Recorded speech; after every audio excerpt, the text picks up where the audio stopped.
Olá, pessoas! Podcastirmãos.com literário entrando no ar. Eu sou o Paulinho, estou aqui com a esposinha que gostaria de chamar o seu filho de Aloísio, de tanto que foi traumatizado pelo Aloísio de Azevedo. Aloísio! Olha só, na verdade eu queria mesmo chamar meu filho com outro nome que começa com a letra A, mas não Aloísio, e André. sim Anakin, olha só.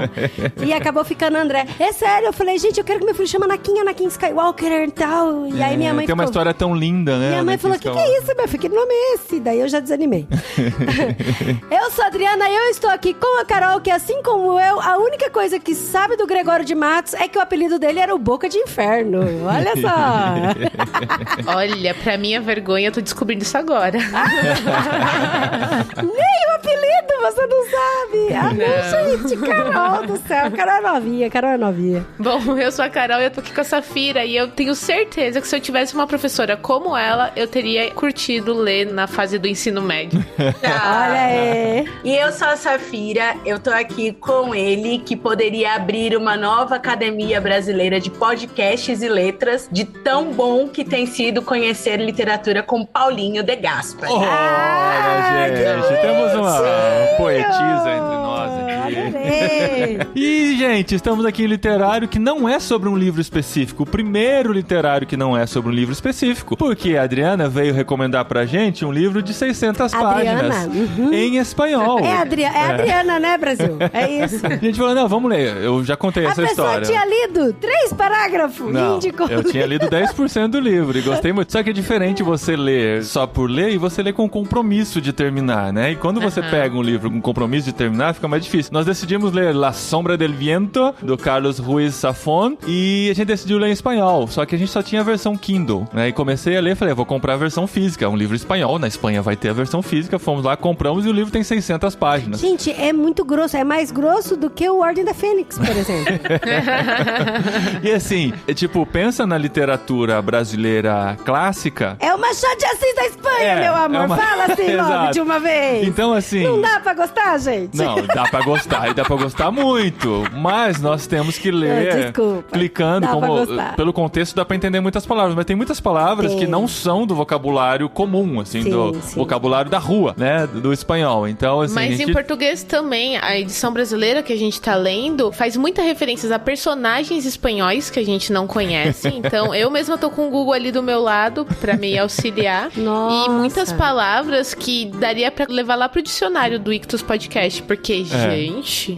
Então, mesmo que espanhol ficou também assim tem a versão assim. Brasileira? Uau. Então nós decidimos ler esse livro no período de 2 meses, esperando que a gente consiga. O Tan já terminou, a Carol tá quase terminando e eu tô nos meus 30% ainda, vou ter que dar uma corrida, corrida nesse final. Eu tô no capítulo 6. Já faz um tempo que eu tô no capítulo 6, inclusive. Mas tá muito divertida a leitura, só que a gente já não foi premeditado, né? Nós já decidimos fazer esse episódio especial aqui, porque é um tema que nós já gostaríamos de falar há muito tempo. Agora sobrou esse hueco aqui no meio da programação e nós chamamos a Safira aqui pra falar sobre literatura brasileira e especialmente o primeiro contato que os adolescentes têm com a literatura e como isso tem causado muitos traumas e, por outro lado, como isso tem enriquecido a vida de muita gente que descobre isso na idade certa depois. A gente já falou um pouquinho sobre isso quando gravou sobre Machado de Assis, ou sobre o livro do Machado de Assis aqui, foi o Memórias Póstumas, né? Com a Safira. E agora a gente vai aprofundar um pouquinho mais do texto. O Tan não está com a gente, que está de férias, mas nós vamos falar sobre literatura brasileira e o primeiro contato que a gente tem com esse tipo de obra.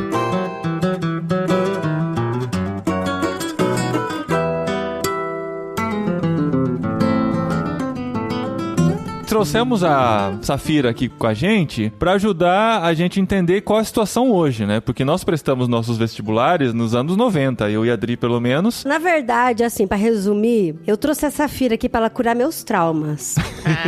Porque é o seguinte... Terapia. É terapia aqui, gente. Porque, olha, o único livro que eu lembro de toda a lista de vestibular que eu li com amor e que eu gostei e que eu curti... Ah, não, na verdade teve 2. 2 livros, assim, que eu curti muito, que tava na lista lista pro vestibular. Falei, não, esses dois eu gostei. Que é Olhar os Lírios do Campo, do Érico Veríssimo, e A Moreninha, de Joaquim Manuel Macedo. Foram os únicos dois que eu li com gosto, com paixão. Agora, gente, o restante, nosso Deus, eu não consigo nem passar perto. E esses dias eu tava pensando, ainda bem que meus filhos não vão estudar lá pra ter que ler esses livros. Aqueles estão lendo Don Quixote, né?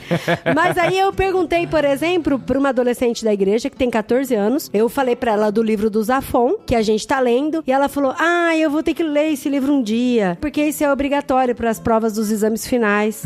E ninguém e ela gosta. falou isso com pesar, né? E aí eu fiquei... O meu vestibular eu prestei em 96, no final de 1996. E a FUVEST, né, que era o vestibular mais concorrido e tal, divulgava a lista de livros que os alunos tinham que ler para o vestibular. E esperava-se que já no ensino médio, esse tipo de leitura fosse introduzida, né? Então, assim, desde o primeiro colegial eu lembro de ler Senhora, de José de Alencar. E foram livros que não foram nem um pouco prazerosos de ler, porque não era o momento A Iracema, Virgem dos Lábios de Mel.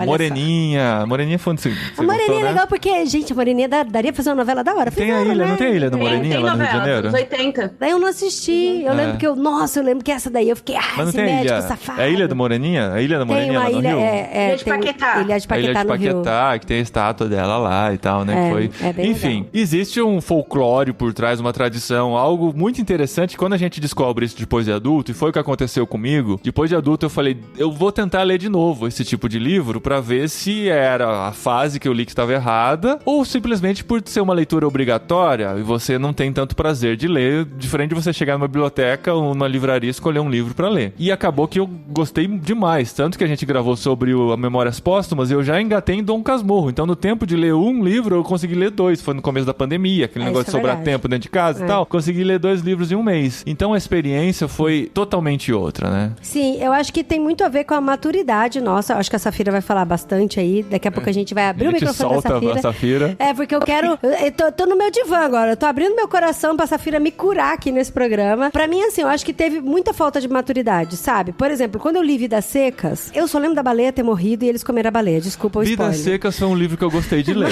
Foi um livro que eu gostei de ler. E, não mas lembro eu lembro que teve uma trama... eu lembro bastante coisa. Eu lembro que teve toda uma trama que envolvia guerra, que envolvia injustiça social, que envolvia fome. Os meus professores, eles faziam uma lista e aí depois cobravam um resumo e aí faziam uma pergunta de múltipla escolha e era isso, sabe? Não tinha aquela... Sabe assim, por exemplo, quando eu vou explicar pras pessoas sobre Star Wars, a gente tava com uma visita aqui em casa e a pessoa nunca tinha assistido nenhum filme de Star Wars. Aí a gente falou, então, e tem os personagens? Tem o personagem A, o personagem B. A gente não vai contar muito e tal. E a gente introduziu uma sinopse de Star Wars, a pessoa assistiu o filme inteiro do Rogue One, que não é nem da trilogias, né? Das trilogias. Da trilogia de trilogias, né? Não, ele é canônico, mas ele não é das trilogias. E aí a pessoa falou, nossa, chegando em casa, eu vou assistir todos os Star Wars. Mas por quê? A gente contou dessa forma empolgante. Agora o professor joga em cima da mesa, vamos ver o que tem de lista aqui, ó. Tem essa lista, tem esse, tem que ler Vidas Secas, tem que ler Iracema. Não, e assim, eu acho que tem um agravante. No meu caso, assim, eu vou ser bem sincera, eu nunca tive aula de literatura na escola. Eu tô sendo, assim, bem sincera, porque eu tinha excelentes professores. Olha, a parte gramática, interpretação de texto, isso aí tive legal. Mas eu, Carol, só fui conhecer o que era literatura e a importância dela quando eu fui fazer um cursinho pré-vestibular na PUC. Nossa. Gente, mas assim, não é matéria obrigatória, literatura, não? Não faz parte? Eu lembro que no colegial eu tinha a matéria literatura. Além do português, da língua portuguesa, né? Tinha a matéria literatura. Aí, assim, era aquela coisa pesada, assim, de estudar os períodos literários, aquela coisa meio desconectada. Então, eu gostei disso quando eu fui fazer faculdade de comunicação, já casado, e a gente entrou na história da arte. E a história da arte anda paralela à história literária. Aí você fala, caramba, isso então que é o realismo, isso que é o romantismo, e como fica legal isso, a coisa... Agora, quando fica só assim, quais são as características do renascimento, do renascentismo? Uma lista de coisas que você tem que decorar pra acertar na prova. A coisa não é prazerosa, você não consegue se conectar com aquilo. Essa questão de ter as escolas literárias, isso eu aprendi na escola. O que me faltou foi uma aula onde a gente chegava e estudava um livro, por exemplo. E assim, eu tenho uma opinião aí que eu vou jogar mais pra frente e tal, mas Suspense. é porque eu sempre gostei de ler, então o problema pra mim não era ler. Eu também, o problema não era ler. Não, o mas, choque por exemplo, foi... Paralelo que eu tava lendo Vidas Secas, eu tava lendo Coleção Vagalume, por exemplo. Aí Coleção Vagalume eu amava, ai meu Deus, que... agora eu tenho que voltar pra Vidas Secas. O choque foi essa transição, né, das aventuras infanto-juvenis pra um livro denso que fala sobre infidelidade conjugal, fala sobre questões muito mais pesadas, como a fome, como a violência e tal, que é uma coisa que a gente não tá acostumado. Cagado, ai, a gente sabe. Eu acho que todos os ouvintes devem saber disso também, porque passaram por essa fase da vida. É que eu vi o filme, gente, eu lembrei, fiquei com vergonha. Então, e eu assisti os filmes na escola. Os filmes eu assisti. Nossa, olha, e aí assim, menor de idade assistindo Macunaíma, assisti Vidas bem, Secas, né? Assim, nada a ver, mas a aula de inglês que eu tinha na minha escola era a professora colocando um clipe do 50 Cent, eu sei lá mais quem. Nossa, e como falou você assim, é jovem, agora... Carol. E eu ainda sou mais velha que a Safira, hein? Então, assim, infelizmente, eu fui conhecer a literatura brasileira, juntamente com a portuguesa, na faculdade. Aí eu tomei um choque, gente, porque os professores da faculdade, eles não esperam que você... Ai, sério, que você não teve isso no ensino médio? Que pena, né? Ai, vem aqui, que o tio te ajuda. Pega na minha mão aqui, né? Que eu vou ler pra você, né? Exatamente. Eu lembro de um episódio muito marcante dessa minha trajetória literária, que a gente foi pra São Paulo, acho que foi, né? Morava no interior de São Paulo, fazia essas excursões, assim, culturais, isso era bem legal, escola pública. E a gente foi assistir o teatro, a dramatização do Morte e Vida Severina. De João Cabral de Melo Neto. Aí, gente, eu sei. E é uma... Depois que eu fui descobrir, na verdade agora eu fui descobrir, faz uns 2 meses que eu lembrei da música e fui pesquisar, é uma obra do Chico Buarque. Ele fez um álbum sobre Morte e Vida Severina, então era um musical com as músicas do Chico Buarque. Eu achei essas músicas. Olha que genial. É engraçado que eu tinha música na minha cabeça desde que eu vi aquele musical, aquela peça de teatro, nunca mais ouvi. Até cantei pra Adri, tem uma música aqui assim, vou ver se eu acho. Aí eu fui pesquisar, era do Chico Buarque. E isso foi muito legal. Eu falei, caramba, que história legal, quero ler esse livro. Aí, assim, uma coisa puxou a outra, eu fui lendo o livro conectando com a história do teatro. Então, esse tipo de coisa foi importante, né, pra incentivar. E eu acho que isso faz toda a diferença, né? É de bom tamanho, nem largo nem fundo, é a parte que te cabe deste latifúndio. É a parte que te cabe deste latifúndio. Queria primeiro dizer para os meus alunos aqui, nesse momento eu espero que vocês estejam agradecendo a Deus, porque vocês não passam por TED na minha aula. Isso aí. Porque eu tenho esse problema com aulas tediosas. Eu falo para eles assim, eu fui aluna, inclusive da faculdade, e a gente tem aqueles professores que nos dão desespero de assistir a aula, porque não passa a hora, você não entende nada, e eu sempre quis ir na contramão. O meu maior medo é ser uma professora que não comunica direito com os alunos. É um bom medo. Eu tenho pavor, assim. Por isso que na época do online, pra mim, foi desesperador, porque eu não conseguia ver expressão. Então, às vezes, quando eu olho pros meus alunos e percebo que eles estão com uma expressão, assim, meio perdida, eu tento recalcular a rota, tento mudar o formato que eu tô explicando, pra que eles não tenham traumas gerados pelas minhas disciplinas. E eu não tive esse problema como aluna. Eu tive um professor no ensino médio, Fábio Castanjan, do Colégio Mackenzie, que ele era impressionante como ele era bom professor de literatura, como ele trazia a forma dos livros, dos escritores pra gente, que a gente ficava apaixonada. A gente podia não conseguir analisar no nível do Fábio, mas a gente se apaixonava pelo texto, a gente se apaixonava pelo livro por causa dele. Então, eu não passei por esse trauma, eu sempre gostei muito desde ensino médio por causa dele. Então, vocês vão contando essas histórias, eu fico com uma dor no coração, assim, de gente, toda uma geração que odeia Machado de Assis à toa. É muito isso. E conversando com alguns amigos meus, né? Porque essa conversa, né? Rolou um tweet polêmico, né? É isso. Eu sigo o Felipe Neto, tá? No Twitter. Foi bem forte, né? O que ele falou deu bastante repercussão, né? É claro que se a gente falasse a mesma coisa, não seria o mesmo barulho, Sim. mas... Ele falou alguma coisa sobre que tem uma geração que foi totalmente desestimulada a ter gosto por leitura, porque foi introduzido muito cedo livros como Machado de Assis e a Luiz de Azevedo, e aí por não ter maturidade, não aprenderam a ler, não aprenderam a degustar, a apreciar, então hoje não leem nada. É uma geração que não gosta de ler. É uma coisa que a gente já falou por aqui também e tá até confirmando um pouquinho. Não é Felipe Neto, nós somos né, Felipe Neto pra sermos cancelados, né? Mas não sei se eu concordo ao pé da letra com o que ele escreveu, mas enfim, ele levantou essa polêmica. Ele falou que é um desserviço, né? O ensino de romantismo e realismo na escola é um desserviço. Ah, tá. É isso aí que, né, que é o estilo do Felipe Neto. Esse termo desserviço, eu não vou concordar com o Felipe Neto, eu concordo com a essência do que ele quis dizer. De quando a gente fala que eles são muito novos, e aí eu queria pensar no seguinte, aluno tem muito de perguntar assim na escola, pra que eu vou usar isso, né? Então, a literatura, ela passa por esse questionamento. Quando a gente pensa no seguinte, que ela é um reflexo de uma cultura, então quando o Paulinho fala que a arte caminha com a literatura, a história caminha com a literatura. Sim. Hoje eu comecei com o primeiro ano do ensino médio a falar de arcadismo. Eu preciso trabalhar com eles a Inconfidência Mineira. Os poetas árcades, eles participavam da Inconfidência Mineira, que era uma tentativa de libertar o Brasil de Portugal. É interessante isso, que assim, eles não decidem, a partir de hoje, vamos começar o arcadismo. As regras do arcadismo são as seguintes, né? É uma evolução, Então, quando você entende a história, você entende os movimentos artísticos, a arte literária faz sentido pra você. Sim. Com o primeiro ano, eu introduzi trovadorismo. A gente vai entrar agora nas escolas literárias. Eles precisam entender a Idade Média Alta e Idade Média Baixa. Então, quando a gente começa a conversar, e aí a gente fala, por exemplo, que a maior fanfic da Igreja Católica foi as Cruzadas, né? De você falar, vamos falar em nome de Deus. Na verdade, os caras queriam ter mais terra, mais poder. Sim. Então, cria toda uma fanfic, mas os caras que criaram a fanfic ficaram sentadinhos lá na terra deles e mandaram a galera, vai lá vocês, explode tudo e a gente fica aqui. E aí, como que funciona nas minhas aulas?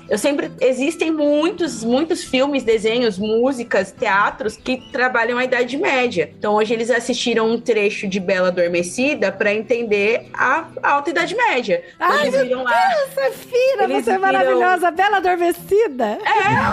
Eu achei que você fosse falar, sei lá, as Ben-Hur, Cruzadas, Ben-Hur. Não, a Bela Adormecida, desenho clássico da Disney. Muito e eles bom, viram muito bom. cavaleiro, eles viram reis, eles viram impérios, viram vassalagem. Então, o que eu entendo que a literatura, ela é uma forma de nos fazer sonhar, de nos fazer criar, de nos fazer sair de um contexto atual e nos transportar. Ela é reflexo de uma cultura, ela é reflexo de um período da história. Ela é um reflexo de uma civilização. Então, quando a gente fala de literatura brasileira, ela é um reflexo de vários Brasis que nós vivemos. E hoje, nós somos o Brasil que nós somos, temos as formas de pensar que nós temos, as lutas que nós temos, porque pessoas como Machado de Assis, a Luiz de Azevedo, Raquel de Queiroz, entraram na história da literatura com uma forma engajada para trabalhar isso. Então, os Brasis que são relatados nas literaturas nos transformam em quem nós somos hoje, a gente sabendo sobre eles ou não. Então, quando a gente parte do pressuposto que literatura ela não é só para você passar no vestibular, que ela não é só para você passar na FUVEST, que não é só para você responder as características do livro do Machado de Assis, aí você amplia a sua mente e aí a partir disso te gera um interesse. Pelo menos é assim que funciona com os meus alunos. Quando a Dri me fez o convite, eu comecei a sondar alguns alunos, né? Eu comecei a perguntar para eles, porque eu percebo que existe um interesse ali de alguns alunos e alguns desinteresses. Só que o que eu já percebi conversando com os próprios alunos, que os desinteressados nas minhas aulas, eles não são interessados em nenhuma. Não é literatura, é que eles não gostam de escola, eles nada gera interesse neles. Então, eu posso, até brinco com eles, eu posso descer do telhado com aquele vestido de carne da Lady Gaga, com um monte de show pirotécnico na sala de aula, eles ainda não vão ter interesse.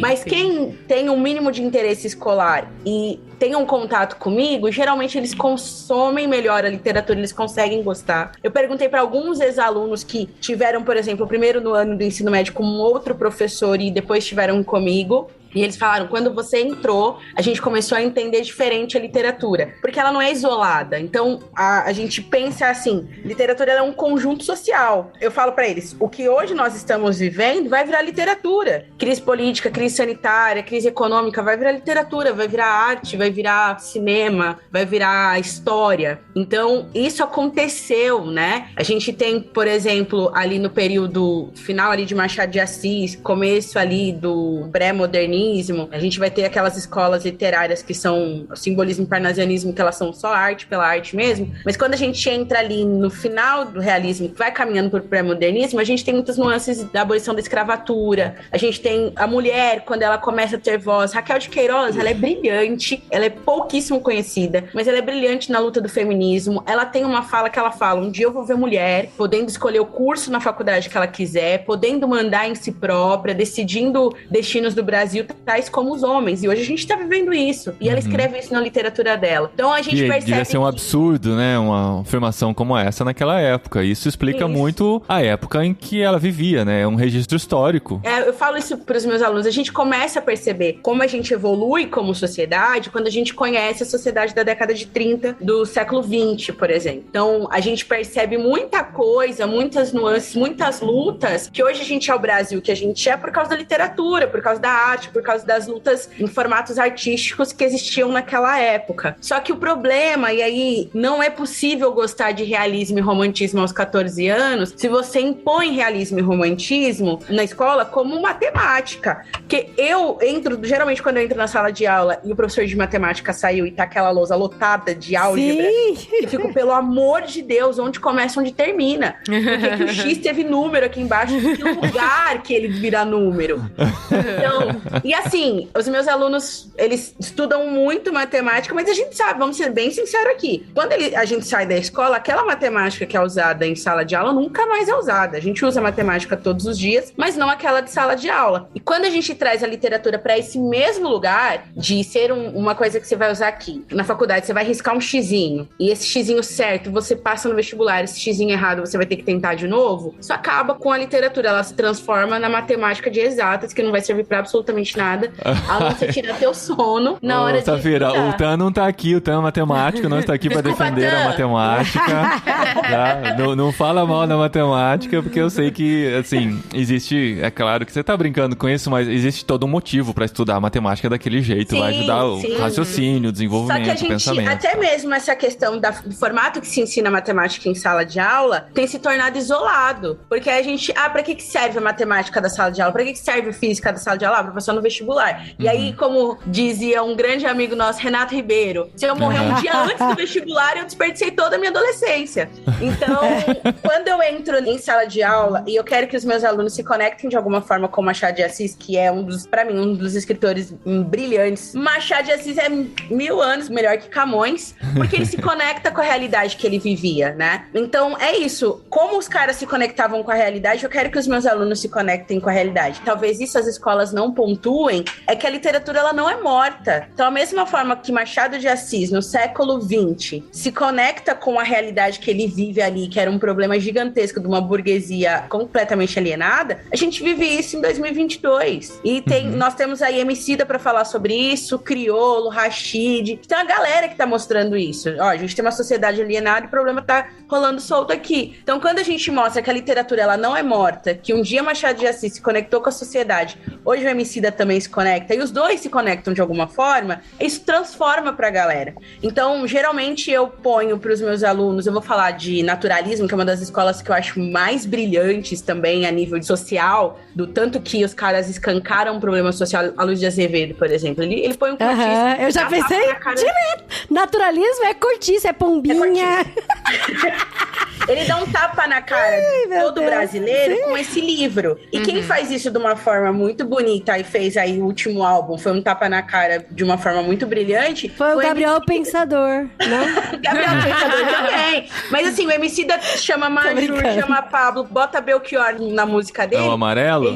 Isso, Amarelo, incrível. Então, eu trabalho Racionais MC junto com o naturalismo, a galera fala, cara, faz sentido a obra de arte literária com a música.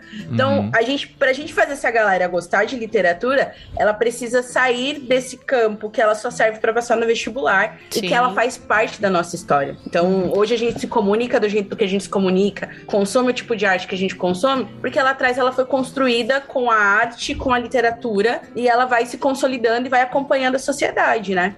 Muito bem. Recadinhos, esposinha? Vamos recadinhos? Tem mais alguma coisa? Não, gente, eu quero cancelar o Zafon, e trazer o Curtiço pro próximo literário, olha aí. Tá bom.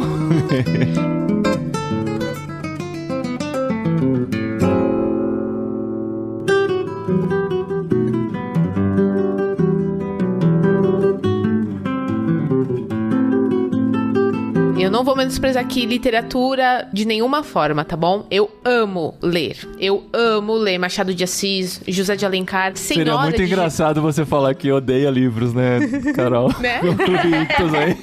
A moça do Clube Ictus. Eu tô aqui só pelo dinheiro.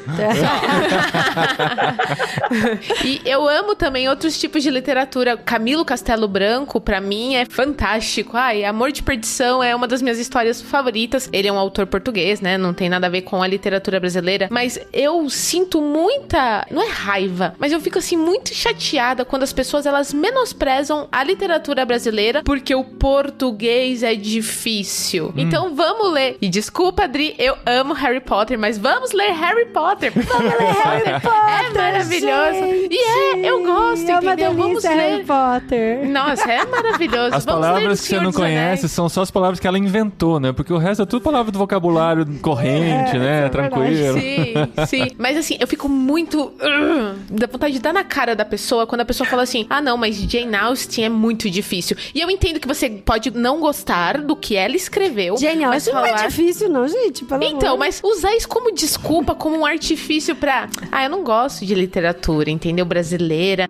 Sabe, eu não tive bons exemplos no meu ensino médio, mas eu aprendi a gostar desses livros porque a importância que eles têm, como a própria Safira falou, histórica. Clarice Lispector, vocês já pararam pra assistir uma entrevista com ela? A mulher, ela falava de um jeito muito singular, né? Ela tinha ali um problema na fala, e o fato de ter um sotaque assim nordestino bem acentuado, e a cabeça dela, que ela era sempre muito evasiva nas entrevistas dela, que fantástico! E quando você lê aquela mulher e você vê o que ela fez com a Macabea, e ai, gente, como não gostar de uma tia dessa, sabe? É impossível não me apaixonar, não se apaixonar, entendeu? Que a mulher, assim, era fantástica, entendeu?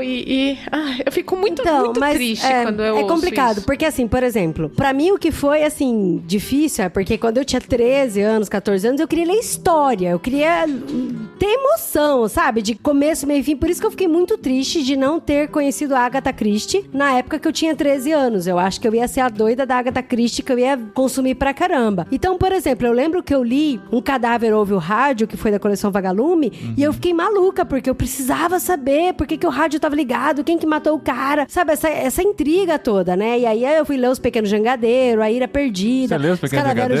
Sim. Os Caravelos do Diabo, sabe? Um monte de livros do... Eu lembro do Um Leão em Família. Você leu Um Leão em Família? Não, esse não. É da coleção Vagalume nunca também. nem ouvi falar. Desse Leão em Família eu também dos não. populares, assim. Mas tava lá na lista. Aqui, a gente comprava o livro da coleção Vagalume. Aí atrás, né? Tinha todas as capinhas dos outros livros, assim. A gente ia fazendo tipo um álbum de figurinhas, assim, no que... O que a gente isso era lendo. Muito legal. Mas era uma literatura infanto-juvenil que geralmente que é escrita pra ser mais empolgante mesmo, né? Então, não dá pra mas comparar. É porque tem uma história, tem tipo, o Escaravelho do Diabo dava medo, sabe? Você ficava, nossa, o que vai acontecer? A Ilha Perdida, os 3 meninos, sabe? E você, sabe, tem um começo, meio fim, um plot twist, tem tudo isso. A gente pode comparar com os filmes hoje, né? Os filmes mais mastigadinhos, que entregam aquilo que você quer ver, depois você vai assistir... Qual que é aquele do Oscar que a gente assistiu lá, do cowboy lá? Como é que chama? Ataque dos Cães? Isso, Ataque dos Cães. Ataque dos Cães. Só que assim, é um filme que quem quer ver uma aventura estilo Transformers, por exemplo, não vai gostar. Não, você tá sendo injusto. Não, gente. Tá sendo, você comparar a coleção Vagalume com Transformers. Ué, mas Transformers é ação, aventura, começo, meio, fim, assim, catarse, tudo. Não, mas ó, o Ataque dos Cães... Ataque dos Cães o Ataque dos Cães é o cotidiano, é ali o dia a dia.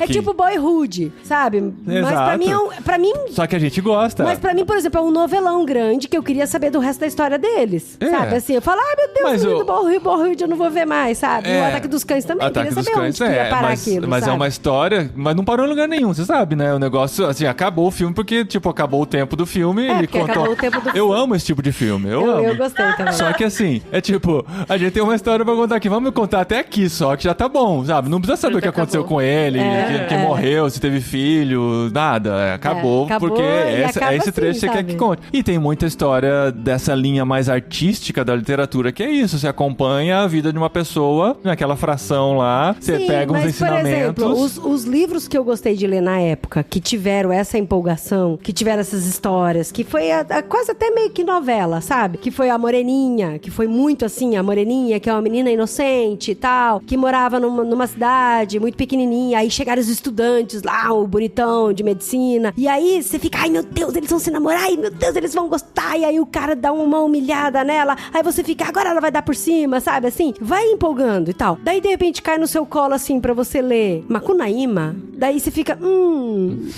sabe, eu não sei, Safira. Qual que é o seu problema com Macunaíma, Adri? Além de ter nascido daquela maneira? E foi o Otelo, né, que fez o papel, o grande Otelo.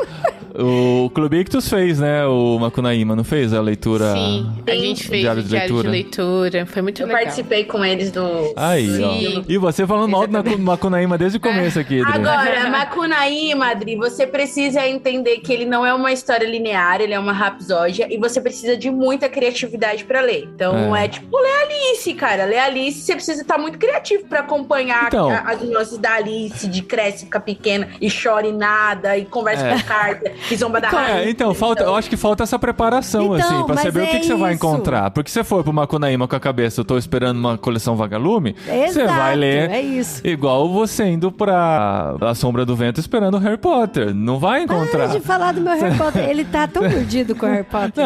Não fui eu que falei do Harry Potter aqui primeiro. Mas Safira, é isso. você leu Harry Potter, Safira? Você tá num ritmo...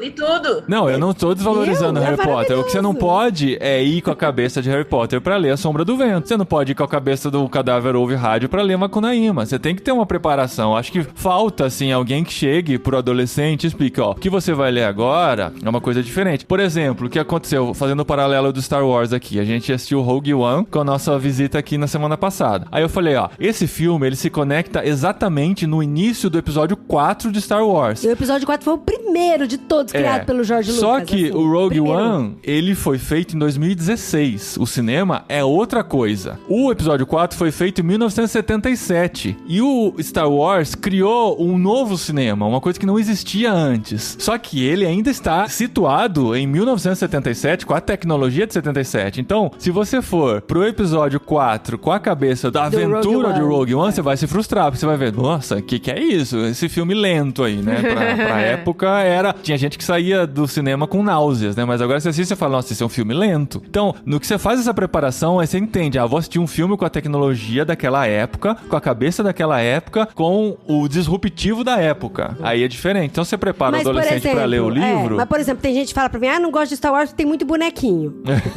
Já me falaram isso. Aí eu explico, porque, gente, a Guerra nas Estrelas envolve planetas, então eles fizeram personagens diferentes de seres humanos, porque nos outros planetas, sim, são raças alienígenas. Então, e foi, tipo, há muito tempo atrás, uma galáxia muito distante. Sim. Então, assim, não é nem perto da gente. É isso que eu tô falando. Essa preparação é muito importante. Vamos falar de Star Wars, então. Vai ter muita gente que vai pra Star Wars com essa cabeça. Eu tô esperando o filme de hoje, não é? É muita gente que vai pra Macunaíma, Machado de Assis, o Cortiço, o que quer que seja, com a cabeça terminado, usando de novo o exemplo de um Harry Potter, que é um ritmo feito pra geração de hoje, ou talvez a geração que já passou até, mas é outra coisa. A gente precisa entender isso e a gente precisa preparar nossos adolescentes pra lerem com essa cabeça, né? Sim, eu acredito que a proposta da literatura em sala de aula é porque se fosse pro cara ler só o livro e tacar pau no gato, ele podia fazer isso em casa, né? Não precisava ter a ideia da literatura. Mas a proposta da literatura é você contextualizar a ideia do período literário ali que ele tá vivendo, né? Então, o período literário, ele não nasceu sozinho. Segunda-feira, às 10 da manhã, acordou romantismo. Na quarta-feira, às 11 da manhã,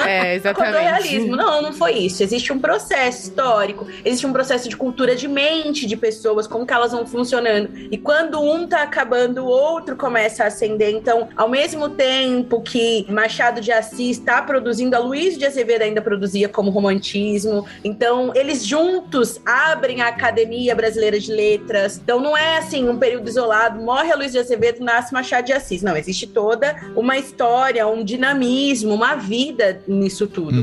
Então, a ideia da escola é, você precisa contextualizar o seu aluno. E uma coisa que, se você é professor e está ouvindo esse podcast, você precisa lembrar que a cabeça do seu adolescente hoje, ela tá repleta de informação, ela tá recebendo muito estímulo, ela não consegue mais parar. A gente tem menos de 50% da nossa sociedade hoje é leitora. E se a gente vai pro público adolescente, é menos de 30%. Uau, que é leitor. uau. Então a gente tem 70% de adolescentes mais, né, que não leem. Eu tenho alunos que falam, professora, a única coisa que eu li na minha vida foi Diário de um Banana. Tu nunca leu nada depois da infância. Porque o celular, as redes sociais, os vídeos de 3 minutos. Esses dias eu vi no Netflix, tem agora pra você assistir o vídeo em velocidade 1.5. Tem, já tem algum tempo. Série, entendeu?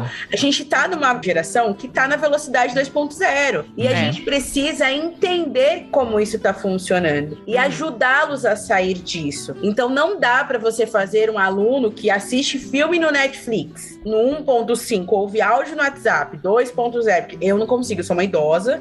Se eu botar no 1.5, eu tô já me embanando. Então, e eles fazem tudo ao mesmo tempo, né? Ao mesmo tempo. Enquanto ele tá assistindo o filme no 1.5, ele tá ouvindo áudio no 2.0 aqui. Então, a mente dessa galera tá efervescendo. Infelizmente, nós não estamos expandindo mais o cérebro. A gente tá fazendo tudo para que ele diminua. Então, a evolução do ser humano tá começando a regredir. Então, a gente precisa pensar nisso. Então, não dá para você pegar, por exemplo, Quincas Borba, que para mim é um dos livros mais bem feitos pelo Machado de Assis, enfiar num menino e querer que ele leia e que ele entenda sem você trabalhar isso junto com ele. Não adianta. A gente vai ler agora A Hora da Estrela, vou ler com o 3º ano, e a gente tem trabalhado os personagens de formas isoladas. Quem era a Macabeia? De onde ela veio? Quem são as Macabeias que a gente tem hoje? É um livrinho fininho, muito legal, muito bem escrito, só que Clarice Lispector já gera um bloqueio com a galera. Então, Clarice Lispector escreve Macabeia. Quem são as Macabeias hoje? Então a gente vai procurar, por exemplo, no Fantástico. Fantástico já falou sobre várias pessoas que são personagens muito parecidas com Macabeia. Você precisa trabalhar com ele não só a proposta cultural ao que o livro foi produzido. Você precisa trabalhar a proposta de quem era a autora, por que ela escreveu o que ela quis escrever, por que a Macabeia é a Macabeia, por que o Quincas Borba era o Quincas Borba, e como isso se conecta com hoje. Então, por exemplo, eu tenho um poeta dos escravos, da 3ª geração do romantismo, que ele vai escrever lá sobre o problema da escravidão, ele escreve sobre o navio negreiro. E, cara, a gente vive em 2022 muitos problemas com questões raciais, porque ele é um cara que ele é filho de escravos livres, ele é preto e ele vê que a galera preta tá apanhando, tá sendo escravizada, e ele começa a dar voz pra esse problema na literatura dele. E ele era muito eloquente. Então, qualquer pessoa que o ouvia em sarau, em praça, ouvia e falava, cara, o que esse cara tá falando aí faz muito sentido, tem razão. E hoje a gente tá em 2022, a gente ainda tem muito problema direcionado a racismo. Vocês precisaram fazer um podcast recentemente, ainda precisamos falar de racismo, parte 2. E provavelmente vão vir de Vamos fazer a parte 3. Porque ainda precisa que pessoas se levantem pra falar isso. Precisam de poetas dos escravos em 2022. Então, quando eu falo isso pros meus alunos e ponho, por exemplo, aquela série documental, que na verdade ela é ficcional, mas baseado numa história que foi muito assustadora, que é Olhos que Condenam, dos 5 do Central Park, que foram 5 meninos que foram acusados sem provas nenhuma de um estupro. E aí eu conecto o Navio Negreiro com essa série, que é o que essa galera consome. Eles falam, caramba, eles começam a pensar, pô, ainda bem que esse cara fez isso nessa época. O que mais que ele escreveu? Ainda bem que ele se posicionou nesse período desse jeito. Porque assim, quando Castro Alves começa a pisar no acelerador desse tipo de literatura, todo mundo que tá em volta dele se contagia com o que esse cara tá falando e começa a incomodar as pessoas. Então, qual é o final dessa história? A princesa Isabel assinando ali, contrariada, a gente sabe, mas ela assina ali a carta de euforia. Mas isso começa numa movimentação movimentação literária, numa movimentação artística. Então, quando eu pontuo isso para os meus alunos, e aí eu trabalho a empatia deles, aí eles começam a falar, nossa, faz sentido. Então, professor, não dá para você trabalhar mais nenhuma disciplina isolada. Você precisa trazer a questão de uma civilização, que nós estamos em sociedade, que a gente precisa exercer empatia. E aí, isso daí, você começa a gerar um interesse. Poxa, eu tenho autores que foram empáticos na época deles, eles sofriam esse tipo de problema, e não acaba ali na terceira geração do modernismo, com a Raquel de Queiroz falando do problema da seca no Nordeste, com os 15, de criança que morre de sede, de criança que morre de fome. Isso não acabou lá, existe hoje. Então, se eu pesquiso, se eu jogo na internet, aí a galera fala, poxa, ainda bem que a Raquel de Queiroz se manifestou lá atrás. Ainda bem que o Vidas Secas foi escrito. Sim. Porque é a peregrinação de uma galera ali que tá passando fome. Tá passando fome. Sonha em dormir numa cama, num colchão. Olha que loucura. Essa era o sonho da Sim, a Vitória do Vidas Secas. Ela queria dormir numa cama. E a gente vive isso hoje. Não precisa nem pro Nordeste. A gente pode viver aqui em São Paulo, Mogi das Cruzes. Então, quando a gente trabalha a literatura de uma forma correta, a gente vai trabalhar empatia, a gente vai trabalhar política, a gente vai trabalhar senso crítico. Porque o que a gente tem de literatura que mete pau em governo corrupto, e a gente ainda vive isso, a galera começa a se mobilizar. Esses dias, eu trabalhando com o ensino médio, eles viraram e falaram, professora, ensina pra gente como é que funciona a política, como é que funciona os 3 poderes, a gente só ouve falar. Então, aí eu falei, cara, dá pra trabalhar isso em literatura, dá pra trabalhar isso com língua portuguesa, porque eles começaram a perceber que eles podem movimentar todo o nosso cenário hoje através da arte, através do voto, através da fala, através das redes sociais, porque a rede social hoje é a forma que eles se manifestam, né? Antigamente era no livro, era na poesia, era nos sarais. Então a gente precisa apresentar para eles de uma forma que gere a simpatia, que gere civilidade, que gere um movimento humano, não passar no vestibular. E vamos combinar, eu falo para os meus alunos, se eles fizerem um aplicativo genial como a Uber, eles não vão precisar de vestibular. Se eles aprenderem a fazer as dancinhas e alcançarem um monte de seguidores, eles não precisam prestar vestibular. Se eles forem pro Big Brother e virar a próxima Juliette, eles não precisam de vestibular. Então, a gente caminhar hoje, 2022, com um monte de alternativa que faz a galera ganhar dinheiro, muito mais que a gente que fez vestibular, e a gente fazer eles engolirem uma metodologia só pra passar vestibular, eles vão odiar pro resto da vida deles literatura, Machado de Assis. Sim. Sejam os caras mais geniais e engajados literariamente, artisticamente falando, a gente precisa desconstruir que não é só pra isso. A gente se move a partir da arte, a gente se move a partir da cultura, a gente se move a partir da literatura. A gente só não tá sabendo encaixar isso, né? Então é por isso que geram esses traumas, a literatura gringa é melhor que a brasileira. Não, não é, cara. Você adiciona, você lê o Machado de Assis, eu lembro até do Paulinho falando, né? Cara, aumentei meu vocabulário. Isso é importantíssimo, né? Sim. A gente aumentar vocabulário, a gente entender contexto de Brasil. Lendo o Machado de Assis, eu descobri que tem um monte de palavra em espanhol que faz parte do português arcaico. Isso foi bem interessante. Olha que da hora.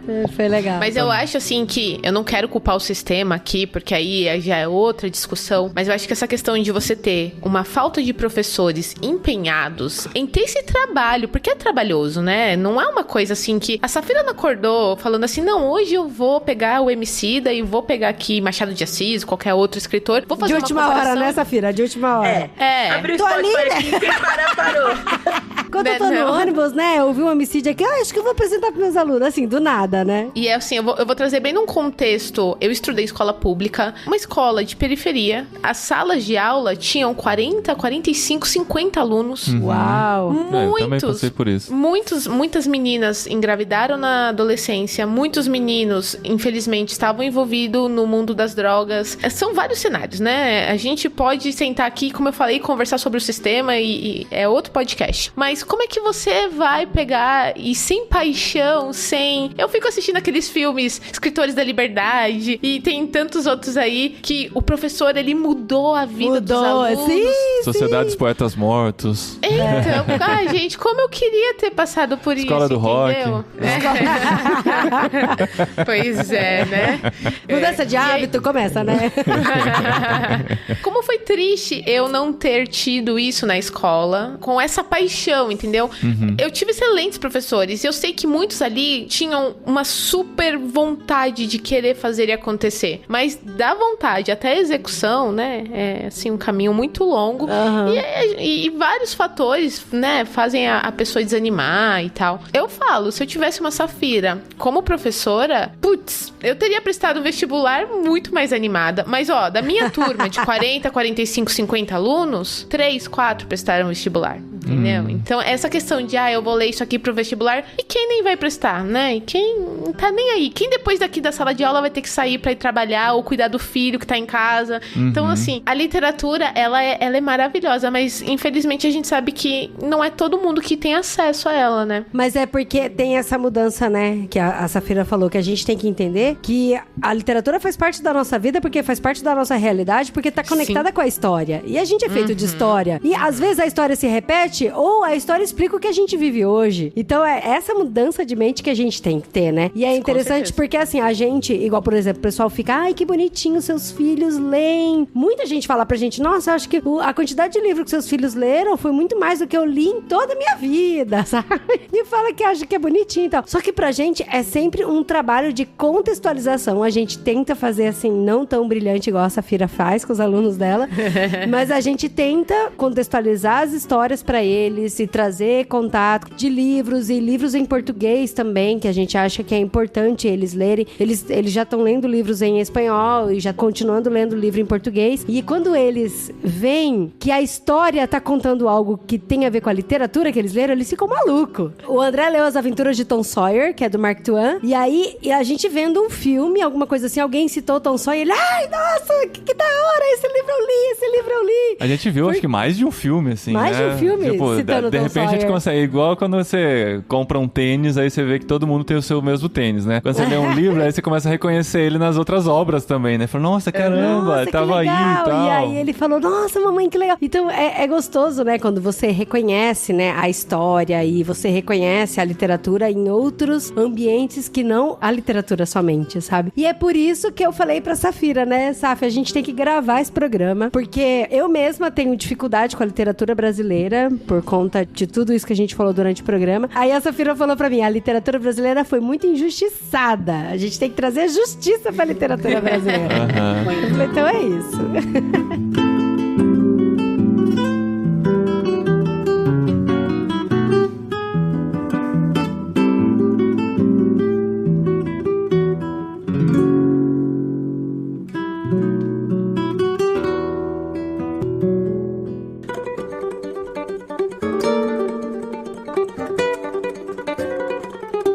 E quando a gente fala literatura brasileira, a gente sempre vai falar dos livros muito antigos aí, clássicos e tal, mas tem muita coisa boa sendo escrita ainda, né? Tem muita coisa boa surgindo aí pra gente descobrir. Então a gente não pode, às vezes, também, claro, tem que valorizar o que tá lá atrás, mas continuar escavando, continuar descobrindo e ver quem tá falando sobre o momento que a gente tá vivendo também. Isso também pode ser interessante, né? É algo que a gente não pode descartar. Safira, você continua escavando? Tem autores legais surgindo aí que você poderia recomendar pra gente? Sim, não, eu queria só dizer o seguinte, Paulinho, que a gente geralmente para ali no Guimarães Rosa, né? No Guimarães Rosa. É o mais recente dessa história? É, dos clássicos, o Guimarães Rosa, ele tá na última escola literária, que é ali encaixadinha, que é a terceira geração do modernismo, que é a geração de 45.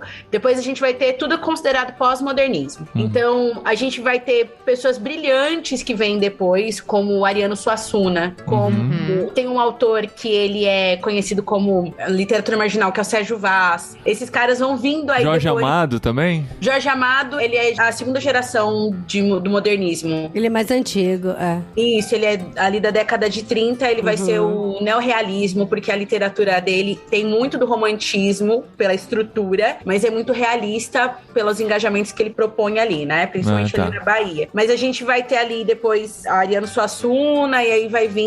E aí hoje a gente tem autores que produzem 2021, 2022. Tem o Gabriel Caetano, que inclusive a galera adolescente costuma gostar, porque ele vai trabalhar muito fantasia urbana. Então, que legal! Essas coisas aí que a gente vê muito... Marvel, Avengers, DC... Isso, essa galera, o Gabriel Caetano, ele é curitibano, e ele tem um livro que chama Os Indomáveis. E ele é de uma história urbana que tem essa questão de super-herói brasileiro. Cara, é genial. Genial mesmo. Que legal. E tem também uma autora que ela é conhecida como Cyberpunk na Amazon, né? Inclusive, ela fala muito de ficção distópica. E ela é do Ceará. É a Ana Andrade. É muito legal, muito legal. Ela, inclusive, ganhou a oportunidade de produzir um spin-off chamado Estava com Saudade. É muito legal. E tem o Paixão Sob as Estrelas, que são livros dela. O spin-off dela é do livro Elegidos, né? Que é um livro mais antigo dela. E ela fez esse spin-off que bombou, Estava com Saudade. Então ela é cyberpunk, que vai trabalhar ali de distopia ficcional. E o Caetano, que vai falar sobre a Marvel Brasil, né? Então a gente tem muita gente produzindo coisas legais ainda. Não literatura ficcional, mas que vai falar um pouco sobre relacionamento, maternidade, vida. E é uma escritora que tem um potencial gigantesco. É a Fer Vitzvix também. Ela e o esposo estão escrevendo literatura hoje. O Rafa tá escrevendo também? Nossa, eu não sabia. Eles lançaram um livro juntos, né? Agora, Casal Imperfeito, sim. A Fer gravou com a gente já lá no Vocari sobre comunicação. 5 dela não tinha nem 2 mil seguidores ainda. 2 mil não tinha nem 10 mil. Ela bem começando assim no Instagram, porque ela fazia alguns vídeos pro YouTube antes, tava migrando pro Instagram. Hoje ela já tem 700 mil, acho que tá perto de 1 milhão de seguidores do Instagram já. Nessa época, acho que a Fer não tinha nem a pretensão de ser uma escritora, né? A maternidade que foi levando ela pra isso. Sim. Mas é uma escritora Fernanda Vitvitsky, pra registrar aqui o nome dela. Sabe um autor que, assim, eu li o livro dele, foi tão gostoso, eu acho que ele veio numa época tão boa, assim, pra mim, da pandemia, quando a gente não tava com cabeça muito falar. Pra ler. A gente já citou ele aqui. Já? E ele é o peixe grande do mês. É o Emílio Garófalo, Emílio.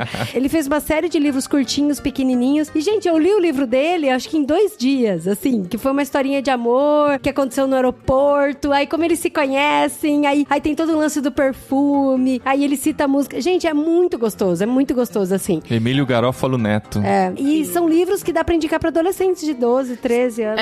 Não, nessa onda a gente tem a Francine Walsh, que acabou de lançar um livro pela The Pilgrim, que é sobre ficção. E tem uma galera aí surgindo. E o Guilherme Amarino também, amigo nosso aqui, que tá parceiro do Ictus, também escreveu um livro chamado Lanterna de Mar, que tem no Kindle Unlimited. E no Unlimited tá de graça. É um conto, assim, né? Que ele lançou como e-book. Gente, ele escreveu tantas histórias já. Ele escreveu histórias pra criança. Tem uma história que é tão triste. Vai. Ele mandou pra gente o PDF, o mas, mundo gente, ainda vai conhecer Guilherme Amarino os livros do Gui. E sua obra literária. Além do Projeto Solo, né? Que também é uma obra literária que eles produzem lá. Os Guilhermes são uma bênção pra nossa geração. Mas eu acredito nisso, gente. Se a gente entende que a literatura, ela deixa de ser só uma disciplina em sala de aula pra ser mais uma coisa da questão da nossa cultura, de quem nós somos, que pode gerar pra gente ali uma forma de pensar além, fora da caixinha. E dentro do Brasil, a gente quase não vai ter agora, com esses novos autores contemporâneos aí, com o Gabriel Caetano e tal, a gente começa a ter essas aventuras na literatura, né? Mas a gente sempre teve muito essa coisa ou de entretenimento mais novela das 6, né? Tipo, Vale a Pena Ver de Novo, que é a Moreninha se encaixa nisso. Sim, verdade. Ou a gente vai ter ali uma proposta um pouco de te fazer pensar, de te fazer refletir, como os Capitães da Areia. Dri, Capitães da Areia é um tipo de literatura que não é uma aventura Transformers, mas é uma literatura que te faz ficar ali, porque são meninos que estão abandonados, mais de 100 meninos que vivem debaixo de um trapiche, e eles precisam sobreviver. Isso em Salvador. Então, as sobrevivências deles se dá em roubos, em assaltos, e é uma situação assim que você se vê torcendo pelos bandidos. Uau. Quando você termina de ler esse livro, porque o Jorge Amado, ele dá umas pancadas ali geniais durante o enredo, e aí você se vê, cara, o quanto eu tenho colaborado para que isso aconteça com os menores hoje em dia. Então, eles são atemporais nas suas críticas, né? Mas eu acredito que a gente aprende muito com a poesia romântica do Vinícius de Moraes, que ele é um cara genial na poesia. E tem muita gente fazendo poesia. Nossa, não falamos dos poetas, né? Os Gonçalves Dias da vida também. Sim, a gente tem poesias que são muito bonitas, são muito delicadas, servem para muitas horas da vida, poesias que te fazem ali refletir nos problemas que nós temos pessoais, te fazem pensar. Carlos Drummond de Andrade, quando entra na fase metafísica, intrínseca dele te faz pensar por que a gente tá aqui. E ele influenciou um autor contemporâneo, que é um filósofo também, que é o Cortella, né? Cortella tem aquele livro, Por que fazemos o que fazemos? Quem faz esse primeiro questionamento em formato de poesia lá atrás é o Carlos Drummond de Andrade. Depois vem o Cortella, traz toda a sua filosofia, toda a sua retórica excelente e pontua isso novamente. Então se a gente for ver as reflexões que são trazidas lá, infelizmente, as dores que são pontuadas nessas obras não mudaram, né? A gente ainda tem essas mesmas dores e problemáticas. E isso nos abre um olhar para o Brasil que torna um país mais apaixonante quando a gente encontra gente de garra e de luta, que, dá pra fazer melhor se a gente entrar nessa mesma vibe, né? Então, abraçar a literatura brasileira é abraçar a nossa cultura e a nossa história, e vou usar um termo aí que pode não ser tão comum, ou geralmente esse termo é ligado à religião, né? Mas a nossa ancestralidade cultural. Então, isso nos conecta a quem veio antes de nós e nos torna quem nós somos. Não, isso é muito legal. Você saber que existe uma história antes da gente. É uma coisa que às vezes a gente esquece, né? Sim. A literatura brasileira, ela não é só uma disciplina de sala de aula. Ela é uma história que foi contada antes de nós e que pode ser contada a partir de nós e depois de nós, né? Eu acredito que muita gente que tem esse tabu com a literatura depois que descobre pode se tornar um grande escritor, uma grande escritora. Olha aí. Quando se encontra nisso, né? Quem sabe um dia a gente descubra, né, Dre? Não, pra nós nos tornarmos grandes escritores. Eu já escrevi várias historinhas pras crianças, olha só, na minha cabeça. Você não escreveu, você devia ter escrito. A gente já falou sobre isso aqui. Se você tivesse escrito muitas das histórias que você criou ao pé da cama pros meninos... História de terror. Seria bem interessante. Quem sabe? Quem sabe, né? Como é que é o nome daquele diretor do Sexto Sentido? O Shyamalan. Ele fez isso, ele contava histórias pros filhos e depois ele transformou em filme. Olha o Tolkien também, gente. O Tolkien começou escrevendo história pros filhos. Vamos lá. Perdi já. Perdeu nada. É só parar pra escrever. Mas é isso aí, gente. Espero que esse episódio tenha servido pra despertar aí algumas paixões. Que vocês que estão ouvindo deem chance pra literatura brasileira, pra chegar nela com essa cabeça e também ajudar seus filhos, né, a olhar com outro olhar, né? Que existe aí disponível, né, essa riqueza cultural que a gente tem como brasileiros. Ai, gente, eu queria falar aqui que eu fiquei muito feliz que o Ictus tá mandando livros brasileiros também. Qual foi o último, Carol, aí de bate-pronto? Você lembra? O último livro brasileiro enviado nesse mês foi algum? O calhamaço do Machado de Assis ou não? Não, a gente mandou depois. Olha que legal, já que vocês falaram disso, esse mês no Clube Ictus, no mês de maio, a gente enviou um livro de cordel em um dos planos infantis, contando a história da Rainha Esther. Bem legal, né? Que legal. Então foi uma parceria nova com a editora Trinitas que a gente fechou e é fantástico. Eu fiquei tão apaixonada quando eu vi pelos stories. É uma pena a gente não receber mais. Você lembra qual plano que foi? Só pra criar o gostinho. Foi no Tartaruga. De que idade? Plano Tartaruga. Dos 7 aos 10 anos. 7 aos 10. Então, gente, Clube Ictus tá aí enviando livros preciosos todo mês pra vocês, de acordo com a faixa etária, de acordo com o seu gosto. Tem de tudo. Pra conhecer, entra em ictus.com.br. Pra quem não sabe como escreve, ICHTHUS.com.br, Ictus. E a gente... Não tem I depois do CH? Nossa, Adri.